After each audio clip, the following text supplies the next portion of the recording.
is running. Oh, I meant the last time. She left camp. No, because she had it. All right, so we're at the bottom of page 11, the War of the Fourth Coalition. Britain, Austria, Russia, and Prussia. It's called the Battle of Nations. October 1813, Napoleon is finally defeated. Napoleon loses 5,000 of his 600,000 Grand Army. It is 1B, the largest battle in world history until the 20th century. Yes, he goes back to France and gets a whole nother big army. Yes. How many people in France? It's the largest population. It's the largest population, and he's getting them from everywhere else, right? They're not just Frenchmen. They're from the empire, right? They're from the empire. It was of great renown to be in the French army. I mean, it was a very prestigious thing to be a part of. Yes. So they wanted. Yeah. So what? They wanted. Yeah. Now, the French wanted to be in it, and a whole lot of other people wanted to be in it. And eventually, we're going to turn that tide that the, especially people like the Dutch that are part of this, they're not going to want to be. And that will be, we'll see in the next 100 Years' War. But yes, why would you not think they would want to be in it? Everyone comes back dead. Well, no, until Russia and this, they don't. This is the first time he loses since 1803.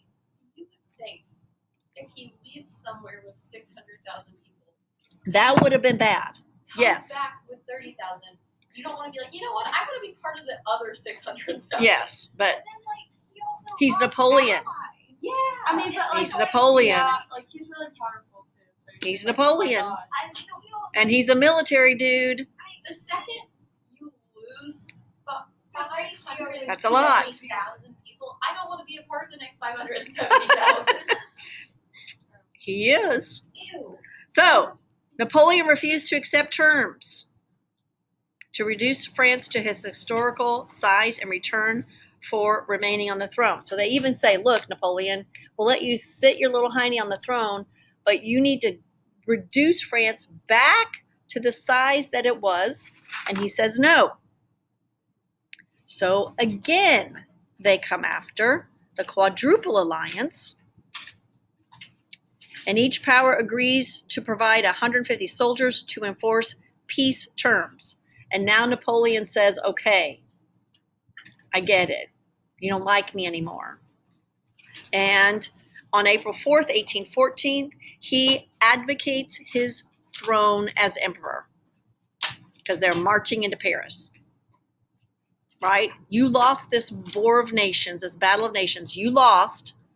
And as a loser, here's what you have to accept. He says, I don't accept that. They say, okay, everybody's going to contribute 150,000 men. All four of these countries are going to march into Paris. And at that point, Napoleon says, okay, I give up. I'll give my throne up. And then the Bourbons are restored to the throne with Louis the 18th. There's so many.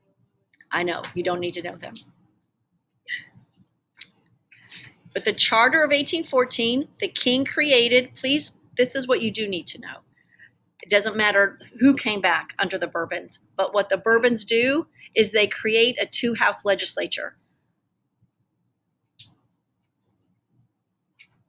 And it is the first constitution in European history issued by a monarch. So France now has a constitutional monarchy. It has a king and it has a constitution.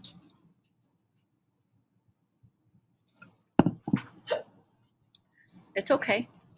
You can go get a drink if you need to. Restoration maintained most of Napoleon's reforms, such as the Napoleonic Code, the Concordat, and the abolition of feudalism. Is that important? Like really important? I don't know. It's underlined. Like, Do what? Is that, like really important? Like it was underlined. Yes, it is very important. So this first Treaty of Paris in May 30th, 1814, France surrenders all of its territory. Everything goes back to where it was in 1792. Allied power said, we are not going to make you pay anything. But Napoleon, you have to leave France. And you are going to the island of Elba.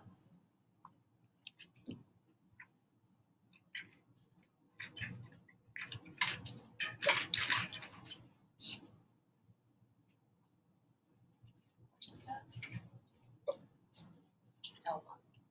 Those are the little islands that are in the Mediterranean. Remember, Napoleon is from Corsica. That's where his family lives. That's where he grew up. And they decide to put him on the island of Elba. Spoiler alert, he is not going to stay there. He can see Corsica from Elba. From Corsica, you can see France. So why there? What's so? Don't know. Pretty dumb. We'll see why it's going to be dumb. I thought you said you have bad breath, but you said hold your breath. I thought you were telling Maddie she had bad breath, but you were telling her to hold it. I'm sorry. I get it now. All right. So now, really, really important is 8. The Quadruple Alliance, again, you need to know who these are.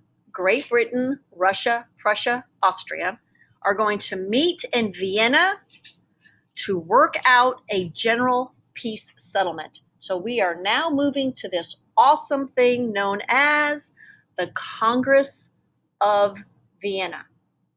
Now, what's going to happen and what's really important after Napoleon is we have a shift. I have spent a whole bunch of time this last semester talking about the significance and the power of Paris, that everything is in Paris, that Paris is the center of everything. The Treaty of Paris, the Treaty of Paris, the Treaty of Paris.